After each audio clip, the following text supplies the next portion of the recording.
Hello and welcome to Stories of Significance, where we are committed to connecting, inspiring, and transforming the world one story at a time. And it is true, you can never dream yourself into something. You have to do the work for you to become or achieve something. And today at Stories of Significance, we are doing the work. So welcome, Farida. How are you doing? I'm good. Thank you so much for having me here. Yes. I've been following you. You're doing an amazing work, and it's such a great pleasure to be seated here where I see many people sitting, sharing their stories, and a lot of inspiring messages. So it's a great privilege to be here. All right, ladies and gentlemen, welcome Farida Ally, aka Mombasa Girl, to the show. So today we are delighted to sit and learn from your wisdom, get to understand your experience. But just before we continue, it's good to acknowledge that today we are hosted by Cool Beans. It's in Nyali, located at Danka Plaza, where there is Shell petrol station, and as well as that this episode is sponsored by none other than Herbalat Limited. Yes. All right. Now, Farida, could you tell us more about yourself? Who are you? Okay. So my name is Farida Ally, as you've introduced me. I'm very passionate about education. I'm a community social worker by profession. I'm the founder of a community-based organization called ELIMU CARE, where we are championing for education development by addressing different society issues such as gender-based violence, gender equity, and leadership issues. I'm also a co-founder of a network of young people called Nomadic Philanthropist, where we travel, we explore the world to document and showcase social impact in the community. Apart from that, I'm also an advocate when it comes to matters girls, youth, and women's rights, where I belong in a group of young people across the world called the She Leads UN Youth Advocates. We use that space to advocate for social change using global platforms and opportunities. Wow. Most important, I'm interested in the nomadic philanthropist. How come I'm not one? So we just started recently, and Wanjiku is my co-founder. So we decided that she also Which has... Wanjiku? Okay, I have a friend called Shiko Wanjiku. She's from Nairobi. She's a founder of a community-based organization called Transform a Girl's Life. So we looked at the areas of focus, or rather the thematics of our organization, and we were like, how can we bring our work together? How can we work together?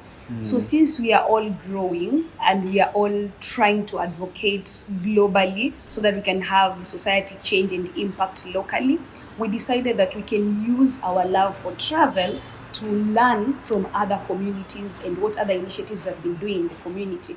So that's why I told her, I was like, instead of us planning to go for holiday, vacations, and then we come back, why can't we include an aspect of us like volunteering for one day in any community initiative in those countries and even places that we visit? And she was like, okay, that's good. We can even start like a movement of young people where we just travel and learn from what these organizations and young founders are doing, and even share our lessons and our experiences as we run our own organization. So that's how the network started, but we've not gotten on ground that much. So we will be traveling to Uganda soon, and by July we'll be going to Rwanda, and then we'll come back and see how we can be moving around Kenya, showcasing the different society or other community impact. And one interesting thing about what we are doing, Vincent, is that the showcasing has a great impact. One, it will be promoting the kind of work people are doing, because most of the time we have a lot of uncelebrated heroes. So when Nomadic Philanthropist gets on ground, this will be an opportunity for us to showcase what Vincent is doing, what Farida is doing. And then two, it will be like a way of profiling your initiative, which will attract donors, volunteers, and even people who have resources but never knew of such initiative existing in their community. So we're also looking at how best can we have fun on the process, can we create impact in the community and still celebrate the people who are doing amazing work in the community. Yeah. Wow. Book my seat. But let's go back a little bit. Okay. There is a foundation to everything. True. There is a foundation to everything. So what is your foundation? I can say the values that were instilled in me. Let's go back. Let me Okay. make the question a bit clearer. Okay. Where do you come from? Which number are you in your family? Did you recently celebrate a birthday? I don't know. What? That's the foundation I'm talking about. Okay, I thought we had put everything together. We are now talking about the foundation of Farida, the being. Yes. But now I understand your question. Yes. Okay, so I was born and raised in Mombasa. I'm the firstborn. I have a younger brother. My parents separated at some point when I finished high school, and then I now ended up being raised by different people from different families, different tribes. Yeah, that's Farida. Yeah. Okay. And so you're talking of values. How did that kind of background build the values that you were talking about? Okay.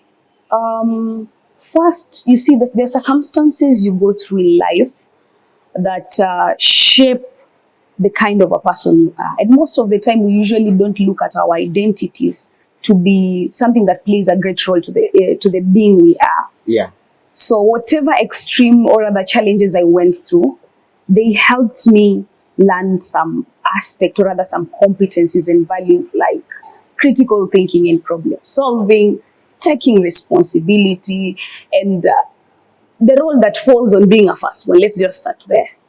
As a firstborn, you'll always have to take responsibility because right from, the moment you're a child, your mom will not be around. When they come back, they'll be like, has your brother eaten? You know? So how I was raised and the circumstances around me brought out an aspect of me through the learnings now. So I can say I'm a very responsible person. I can say I'm a critical thinker and a problem solver. I can say I'm a very collaborative person. And this is coming from now, I think I've told you that I've been raised by different families, So imagine these are people you don't come from the same family. These are people from different religion, different tribe. You're not even family. So you have to look for a way that you can collaborate and live with them harmoniously so that your stay there can be, how do I put it? So that your stay there cannot be a bother to them and even yourself. And then what is your intention for staying there? Because I believe at the end of the day, how you interact with people means a lot. It really means a lot, and it even shapes the person you are. So I think I can just sum it up by saying the experiences and circumstances that I have seen myself and the mistakes that I've made in life have helped me now form or rather learn some of the values that I have right now as Farida. Yeah. So it is important to look back and appreciate where we've come from. Yeah. And also very important to be intentional and conscious that how do those circumstances shape the person we become on a day-to-day basis. This morning, when I was on my way here, I jumped into Spice FM. Okay. And they were saying this quote that sometimes we focus on who the youth needs to become tomorrow and we forget they are youth today. Interesting. Yeah, very, very interesting. So, nevertheless, so what inspired you to social work? Seeing people coming through for me and being in a position where I needed help and I saw people still coming through for me. So that having that understanding of the feeling of lacking, having that understanding of the feeling of what it means for somebody to come through for you when you really need it. That's what inspired me. So when did you start the journey of social work? I can say I started the journey of social work when I was in high school, but by then I didn't know this is social work. Yeah. Because I had volunteered myself in different organizations where we would contribute and bring resources together, visit orphanages, and then offer motivational talks to young people. But then I didn't understand that social work until I finished high school. And then after high school, I didn't join uni directly. So that's when I now started physically volunteering in NGOs now, and I understood this is social work. Even when I was picking a course to do in uni, I was very strategic. This is something that I want. Okay. Yeah. How has been the experience so far? Do you have numbers of the people you have impacted, the institutions? How's been the journey? The journey has been great, making a lot of mistakes, meeting different people who have different intentions, who teach you a lot of lessons, and just staying positive and consistent as you do the work. When I talk of impact, I started measuring my impact with numbers in 2019, where I did a geometrical set drive. I managed to distribute sets to 1,111 learners of coast region, and I say coast, I mean Kilifi, Kwale and Mombasa, who are preparing to sit for their KCPE exams, and they are from vulnerable communities. They can't even afford a simple tool like a geometrical set. In 2020 during COVID, I also volunteered at a youth network called Mutual Aid, where we reached more than 500 families and provided meals to them. I also started an initiative which was supported by a network I'm part of called Connexus, where I implemented a project called Nisaidie Kupaza Sauti. It is a GBV project, and when I say GBV, I mean gender-based violence. So we were creating awareness around gender-based violence, how somebody can get help, the existing forms of gender-based violence. And I managed to help 25 survivors of gender-based violence. I offered psychosocial support and business support grants that help them to boost their business and be able to position themselves in a way that they can support their lives. Apart from that, we've been doing mentorships in different schools now as ELIMU CARE. We did Hassan Joho Girls, we did Mwakirunge Primary, we did Kashani, and right now we are doing a mentorship program at Kadzandani Junior Secondary School. So I can say I've impacted more than 1,000 students, and still during COVID, by the way, I provided sanitary pads, or rather dignity kits, to more than 800 girls. Yeah. Wow. Massive impact from the Mombasa girl. Or should we call you Farida Ally? Farida Figure out Ally. where Mombasa girl came from, by the way. So we'll get there. Okay. So I'm putting it on the bank. Please. Then I'll withdraw it later. Sawa, But sawa. this is really serious work. And by the way, Kadzandani Primary is junior. Yeah. It is around my home where I live, Oh. if I'm not wrong. So you'll be part of the mentors. I come only by invitation, which you haven't. Now you are inviting me during my show. See, this is a platform I've been given, and I'm supposed to be very productive. So I'm being strategic. Strategic. Yeah, very, very strategic. Actually, let me jump into that. Okay. How have you been able to build partnerships, strategic partnerships, and how do you manage your stakeholders? Okay. Wow. One thing I can tell you for sure, Vincent, there's God. Let me just start there. There's God. Because all these numbers that I've mentioned, mind you, have not been funded. The only program that was funded by a donor is the GBV project called Nisaidie Kupaza Sauti. That's when I received like a self, how do they call them? Individual funding to implement that project. All these other things I used to raise the money through my Facebook and through the networks that I have. And it is through that I've been able to come and realize. I was even having a conversation with a friend of mine. He was asking me, Farida, what do you think is your superpower?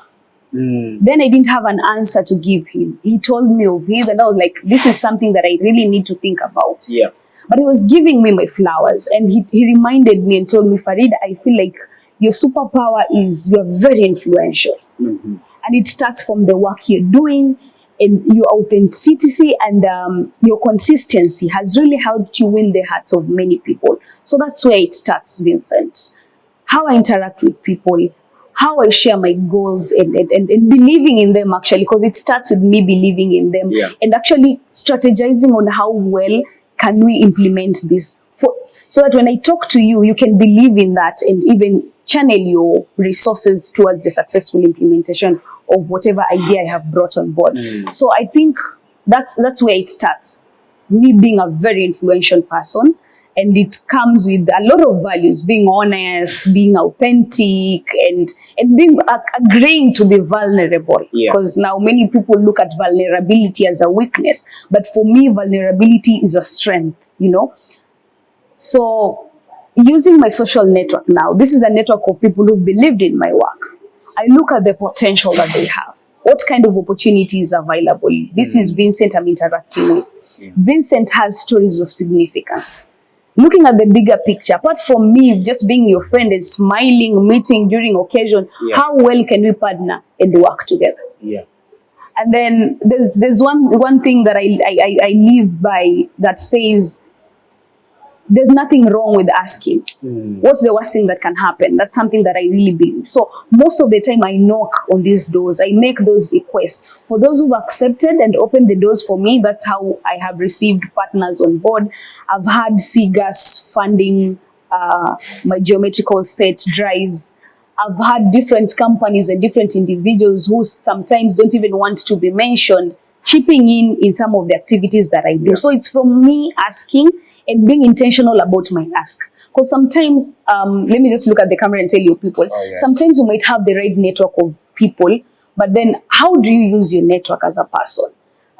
The moment I told myself that I'm going to use my network to ask for the things that I need and the help that I need, what's the worst thing that can happen? If they say no, well and good. They'll not beat you. You'll not have lost anything. If they say yes, it's a plus for you. And even when they say no, that should even add you more energy and drive to even think and strategize better. How well can I now make my ask more better so that somebody else can agree into supporting the idea that I have? And it's the number of rejections now that add more, how do I say, that add more energy to me and even think big. I'm like, Vincent has refused. The next time I'm not even following Vincent. I'm following this private company, you know? So just being strategic on your ask and using the network that you have. Perfect. Wow. So if I get you correct, number one, it is important to know what you are after, to actually look the path, not just believing and knowing. It's not enough. When you are sharing about it, people need to see it in you. Exactly. And then being vulnerable, being intentional, being strategic. But there is something that you've left out which I have learned from you. Maybe I should teach you about you. And this is accountability. Because whenever I see you seeking funds online and you've paid fees, I see you coming back with receipts. And that is something, a story I've been following on Facebook on some people, where they're saying that they are calling people because there is the element of accountability. And I think that's a value I have seen in you without you telling me. And this morning I was chatting on Facebook about values. And even yesterday, I remember Martin Kariuki who has been a guest here saying that until people see you the way you see yourself, you haven't achieved on the aspect of building your personal brand. So if you've been thinking you have a personal brand, now I'm confirming you have a personal brand because I can see that accountability in you. And I feel that is where also sometimes we lose whenever we are asking. If we ask and people cannot see the element of accountability in us, they will not trust us and give us their resources. Resources are given to those people who are accountable, people who can be trusted, people who are responsible, just as you said. Thank you. You know, sometimes you learn from what people tell you, or the flowers that people give you, and I appreciate that. Which reminds me, at ELIMU CARE, the organization that I run and I started, we have a supporters group, which I started recently. So we have different people. I had put a post on Facebook and Instagram and Twitter. I was like, hi, you know, most of the time I come to you when I receive a call of distress, and I really struggle to pull resources together and act on such cases like paying school fees and even buying resources for learners who come from very vulnerable families and cannot afford these things, you know. So I was like, hi, I'm building a network of people who can be supporting me so that we have this amount of money that is usually there. So anytime I receive a call of distress, I don't need to come and make the noise, or rather I don't need to come and keep asking. I know there's a place I can pick and still contribute, or rather help where there's need. And imagine I built this network of individuals where everybody commits to any amount they are comfortable with, from as low as 300 and above. And trust me, Vincent, I started last month. Last month we raised 10,000. And slowly we are still growing. So every month, the same way people tithe, people give to ELIMU CARE. And I show the aspect now of accountability. If I spend any amount, I update them with receipts. So whatever we've raised, we've paid school fees, or rather we've bought uniform for this child, these are the receipts. And even images, if possible, according to our safeguarding policies. We share them, and it motivates people because somebody sees the value of the resources they've given out. So accountability is very key. And I know you've not asked me, but if there's one thing that I fear and I live by, is not taking advantage of people, because I've seen that and I've been in that place before. I've helped in cases whereby later you come to realize it wasn't a genuine case, which later, we learn from mistakes. As I've said, I learned how to assess cases, different cases, and before intervening, I already have an understanding of what that case is. So these cases are there, and as Farida, my accountability, as you've said, comes from that. I'm not doing this for business. I'm doing this because I'm passionate about this, and I respect the people who support what I'm doing. So for that respect and for my passion, because now I cannot grow alone and I cannot do all this alone, I really need to be accountable for the money and even the resources and the kind of support that people are giving me. Yeah. So have you ever been taken advantage of? Yes, I've been taken advantage of in different spaces. I'll not mention the name. I've found myself on the process of now volunteering, thinking that this is a space that I'm going to learn. Somebody sees your potential, but then they're not tapping in that potential to support you. So they keep burdening you with tasks so that you can feel overwhelmed. And at some point, as I was volunteering, I felt I'm useless. I was even losing my passion, But later, when I left that space, took my time, because I took a break, went on a healing journey, got to understand who Farida is, the self-awareness aspect. I was like, what, those people are using me. Yeah. Because I was not even being acknowledged in some of the work that I was doing. Yeah. Some of the good work that I presented to them, and they used as organizations, they used as individuals, there's no single point these people got to acknowledge me. And I used to look down upon myself, thinking I'm not good because of the comments they used to give me, thinking I'm not smart because of, now nobody's even appreciating the work that I'm doing. Yeah. And I want to tell young people out there, even in volunteering, you need to have a plan. The same way you had an entry plan of getting into that organization, getting into that company, please be sure of how you're going to exit that space and let it be clear and be strategic still. I'm going to Vincent Otumbam, I'm going to Stories of Significance as a volunteer videographer. And I might say there, I want to achieve this and set objectives. I want to learn how to better shoot videos, how to edit. And the moment you achieve that, you know what? You can quit and look for other opportunities. It's not bad. Or you can even move the conversation to a higher level. Like when I came here, I didn't know all these things, but I have now learned how to do these things. So instead of you hiring somebody outside, you can have me as the person who is offering these services and you're paying me. It's not bad to ask, but this is something that I came to learn later after feeling that I've been taken advantage of. Wow. Yeah.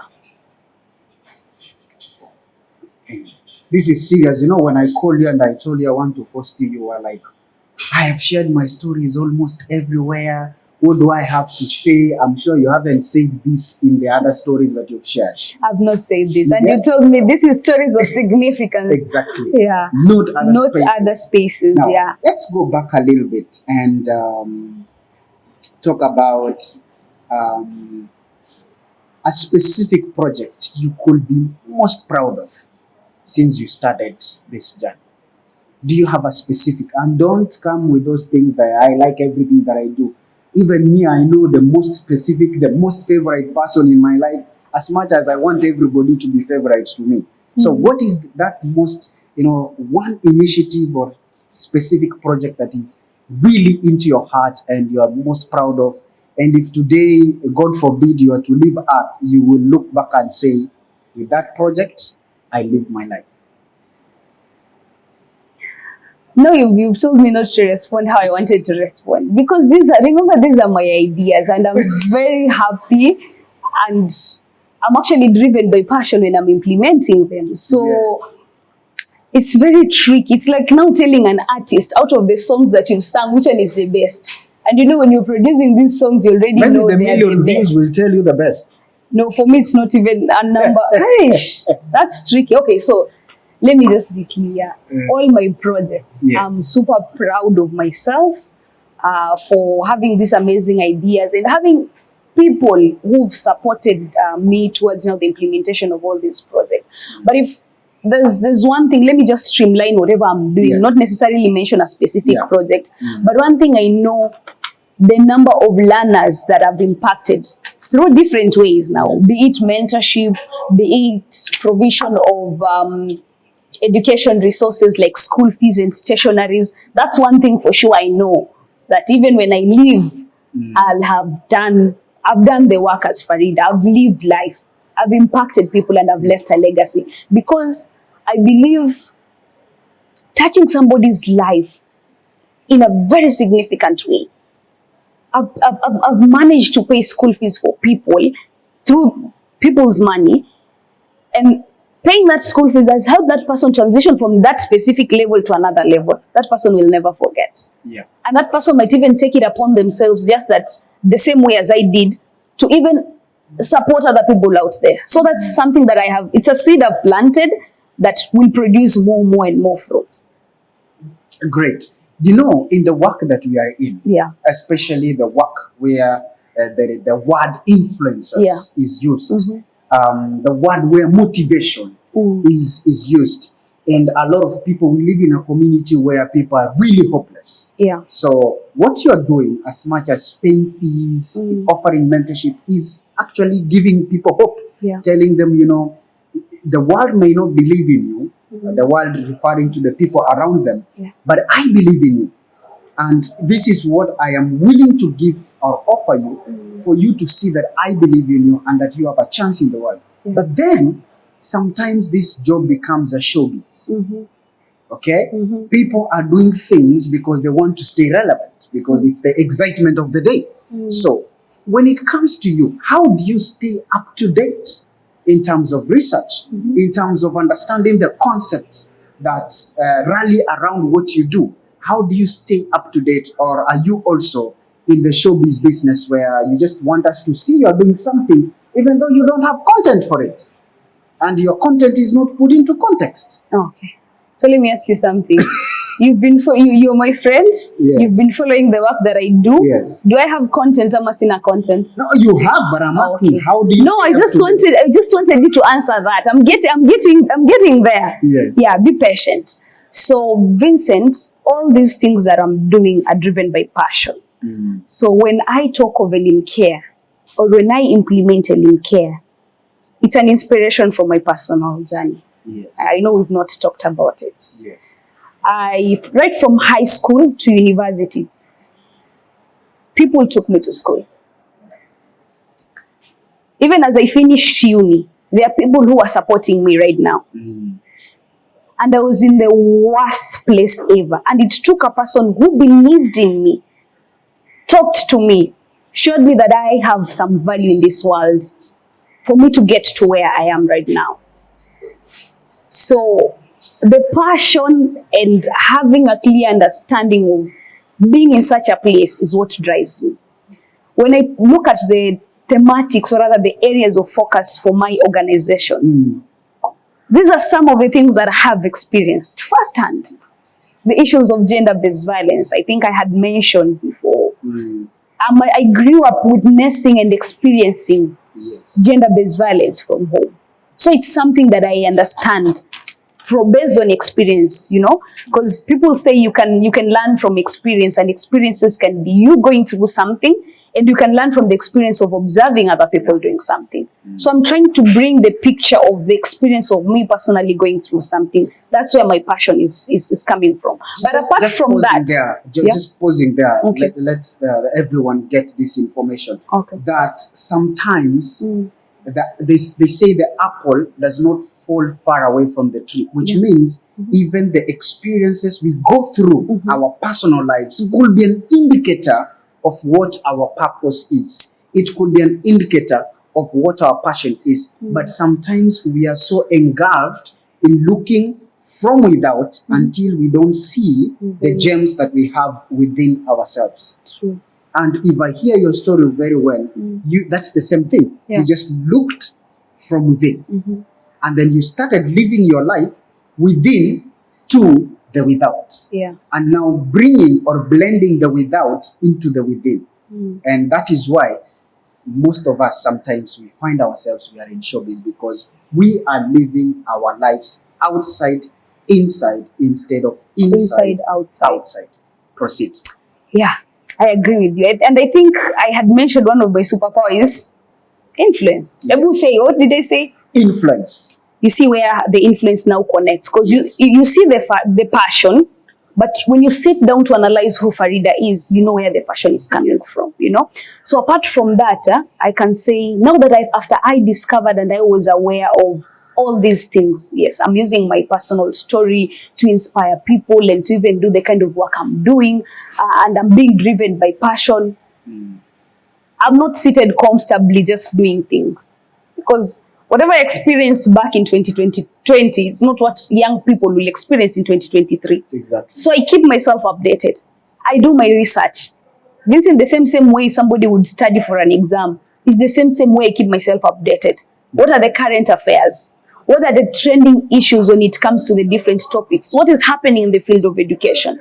What are the existing policies in education? Because now many people do these things, but we don't really understand how we can stay updated still in this space. That is why I think when we started, you talked about content. You will lack content if you don't have an understanding of what you're doing and what is happening around the world and around you on what you're doing.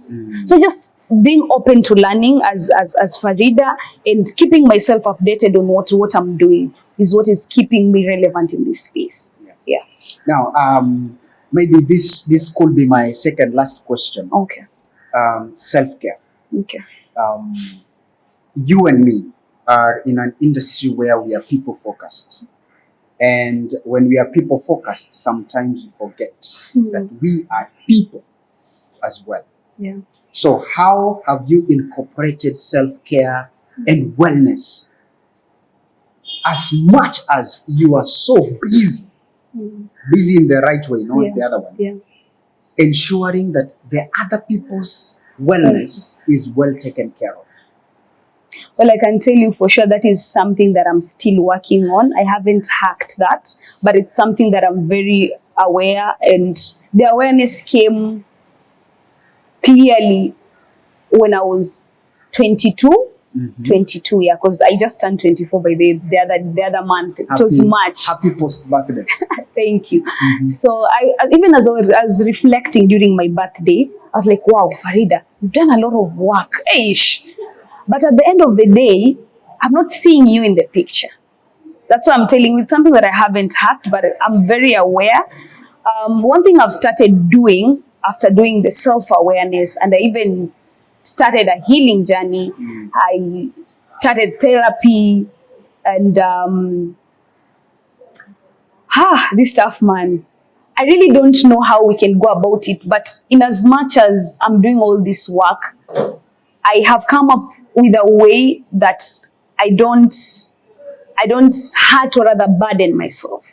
If it's something that I can do, I will communicate I can do. And like before, when I'd receive these cases or I'm continuing to work, I'm not even thinking about myself. Me, I'm like, what will that person think about me? They'll feel like I've not delivered their work. So I'll even take my sleeping time and continue working because now I want to keep doing the work, you know. So I've started having a planner, and I have my specific hours that I work, let's say from 8, and even if I'm just at home because I'm not employed anywhere, I take that lunch break the same way any employee from any other place will take a lunch break and then continue working. That's how I've slowly started working, and then trying to even switch off my laptop. If it's a weekend, it's a weekend. You know, by Friday, if I'm not doing anything, I switch off my laptop, and I just leave it there. Saturday, Sunday, I do something else that is outside work.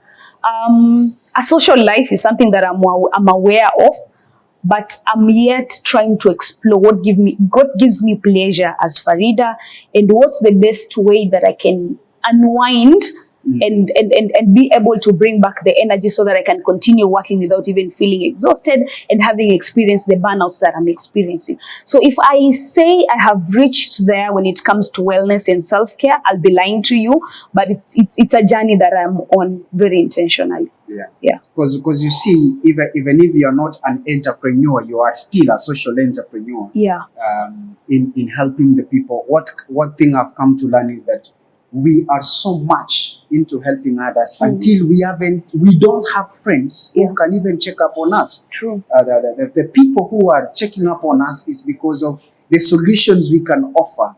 But nobody remembers and says, by the way, they also need solutions. Exactly. We also face challenges. Exactly. We also need a shoulder to lean on. But sometimes you find that everybody around us wants us to be their shoulder. Yeah. But then at the end of the day, you actually have no shoulder.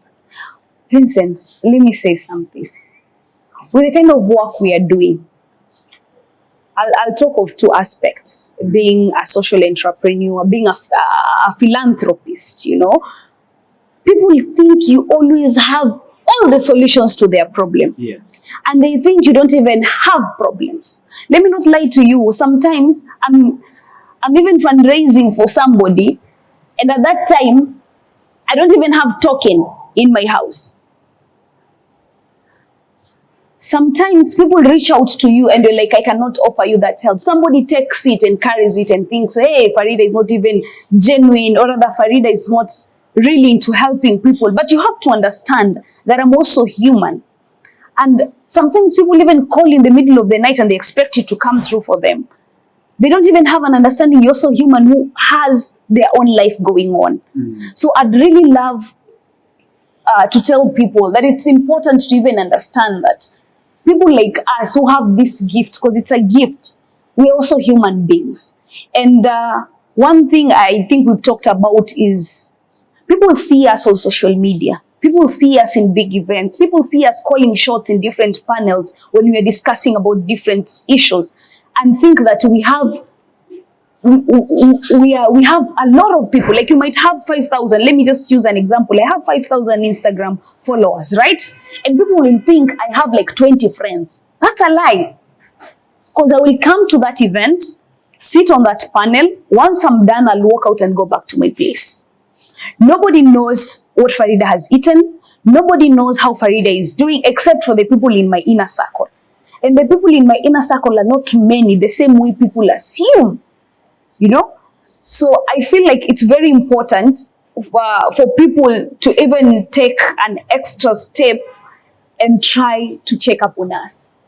Because there's a very big weakness, I can say, that I personally have. When you become the helper, it's not easy for you to ask for help. Yes. Because you know the struggle, or rather you understand better how it feels to get resources. And most of the time you have this mentality, you don't want to be a burden to people. And sometimes the confidence in you lies to you that you will have everything figured out by yourself. Yeah. You know, because of the strength of you coming through for other people.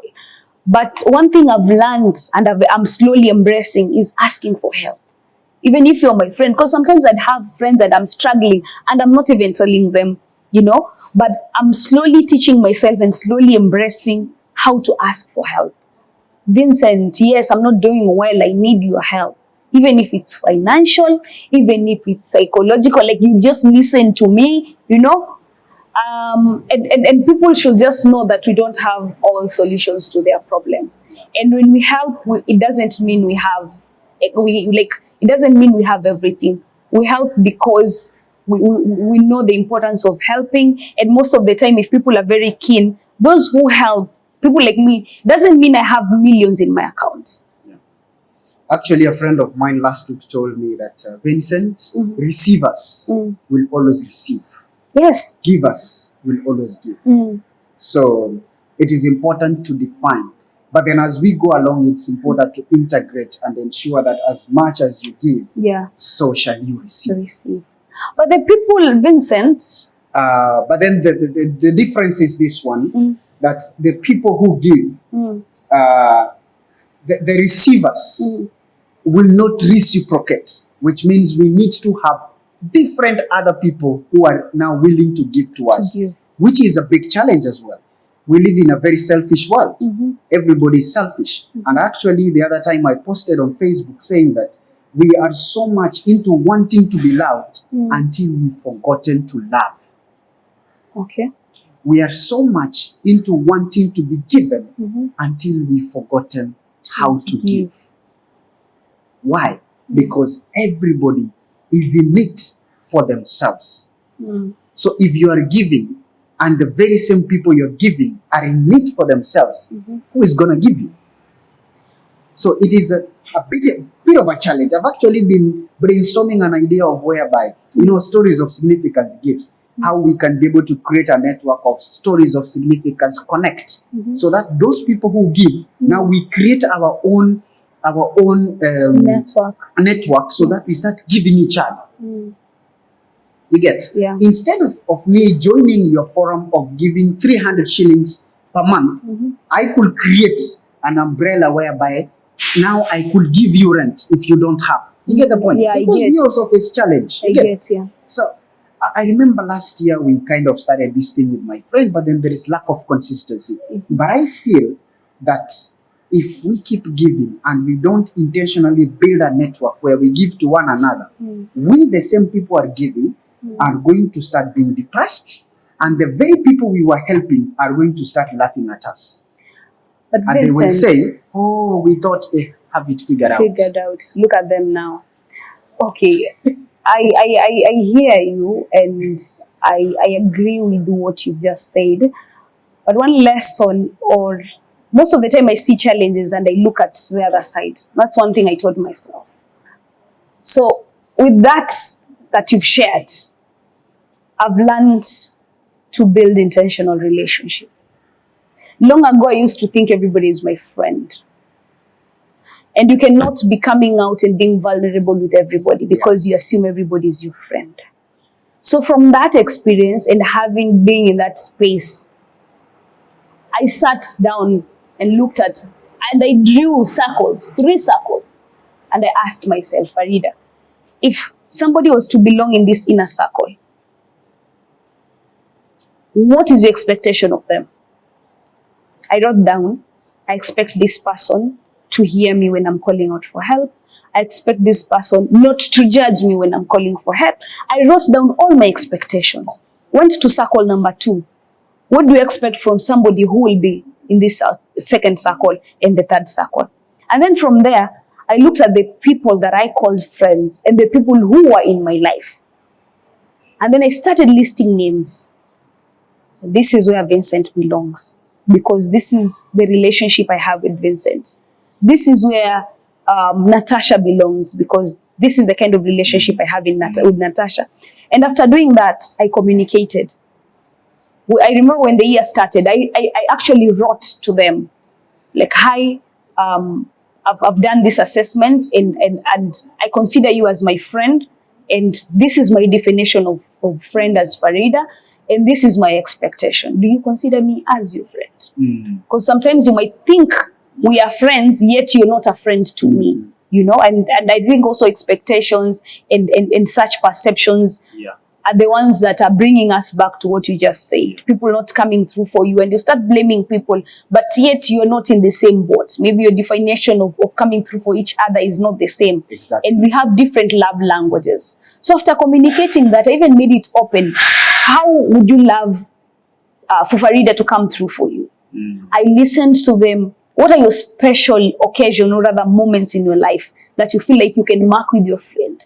I had this conversation with 5 people, and they responded. And now, Vincent, I started investing in this relationship. Yeah. I check up on them. If I see any resources that are relevant to whatever they're doing, I share. If I really need help, I know this kind of help I can reach out to so and so, and it has really helped me. I feel lighter compared to how I was before when I was moving with the whole crowd, assuming that everybody is my friend. It has made me even build better ideas, because I come up with the idea, I know, Vincent is doing this. Vincent is the best person. I'll reach out to Vincent and not reach out to Natasha.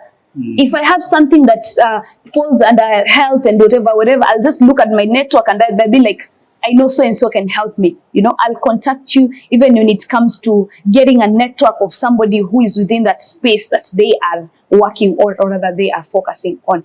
So one thing we need to learn as human beings is that whatever you invest in, it always gives a return. So even in the relationship I've built with my followers on social media has a return. I've seen my content being shared. I've seen people taking lessons from the content that I share. That's a relationship that I've built with them through me being vulnerable, honest, and using my gift in this world. The relationship that I've built with my friends, they're seeing a lot of growth and we're learning from each other. And it has even reduced the number of mistakes that I'm making, because there's a point of I consult, I ask, and it helps now strengthen whatever I'm doing and even correcting some of the mistakes that might have happened if I'll have not consulted somebody. So it's also very important to look at your people and ask yourself, who are your people? So even with friends, I have friends who I know, and I have friends who know me and I know what they are doing and we are friends. And I have acquaintances and I have people who support my work. Because that was the confusion that I have, and I assume many people usually have. You assume your Facebook follower is your friend. That's not your friend until they say they're your friend, and communicating the expectations, Vincent. Yeah. All right. Now, what is your parting shot? We have to come to a close. Everything that has a beginning definitely has an end. So what is your parting shot? What is the information you want to leave our community with? You can look straight into the camera and fire them. Okay, one, I'll tell you to support me and follow my work through different social media. Farida Ally, you'll put my name there. Ally is ALLY, on also Facebook, Instagram, Twitter, and LinkedIn. And you can also follow ELIMU CARE, ELIMU, the Swahili word for education, and then CARE, the English word, on all social media platforms. Share our content, support us in any way. One key message I'll tell people out there is that whatever you choose to do or not to do now cannot be undone in the future. Whatever you choose to do or not to do now cannot be undone in the future. So it's upon you to decide, who do you want to be? And whatever you're doing, question yourself, what are the results? Why am I doing this? Before you make any approach or rather any step, because the future you will come back and think, Farida, you did this. And at that time, you will not be at a position to change what you already did, or rather the decision that you made not to do something. So live life now. And lastly, I'd say people need to heal. People need to heal. When we say healing, it doesn't mean you need to actually break down mentally completely for you to be taken to a psychiatric or other mental hospital for you to heal. The experiences that we've gone through have really played a great role in the behavior patterns that we have and even how we relate with people. So take a self-awareness journey and heal from the traumas and even some of the hurtful experiences that you've gone through as an individual to see yourself live life now. Yeah, that's all I can tell you, people. Thank you, Farida. It's been amazing hosting you here today, and I've loved this conversation. I just want to remind everybody that it is important to be intentional. Even the good book I read, which is the Bible, saying that Yeah. faith without action is dead. So take action on your dreams. Take action on your passion. Be vulnerable. Be intentional. Be consistent in what you do. Don't blame others for the lack of your success. Take responsibility. And most importantly, if you want people to help you, you have to show that you're a responsible human being and that you are accountable. Ladies and gentlemen, it's been amazing hosting Farida Ally, aka the Mombasa Girl, and we look forward to future episodes. But for today, we want to appreciate Cool Beans, which has hosted us, and Herbalat Limited, who have also sponsored this episode. Till next time, over and out. Bye.